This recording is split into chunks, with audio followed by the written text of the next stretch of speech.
Imagine if your customers, right after checkout, could see the exact per unit price of every item they bought, boosting clarity and trust.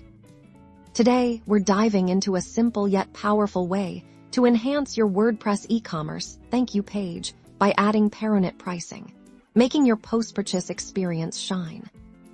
First, we'll navigate to your WordPress dashboard, go to Appearance, and then select Theme File Editor. Be cautious here. As we'll be adding a small snippet of code, it's always a good idea to back up your site before making these changes.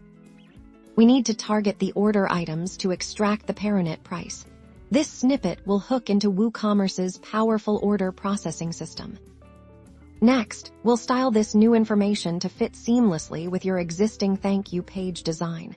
We'll add some basic CSS to ensure it looks professional.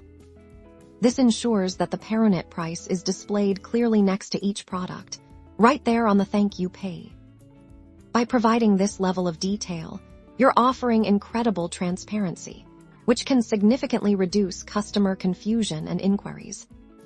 This small addition can lead to higher customer satisfaction and demonstrate your commitment to a great post-purchase experience. Implement this today and watch your customer loyalty and potentially your e-commerce growth soar. #WordPress tips #e-commerce growth.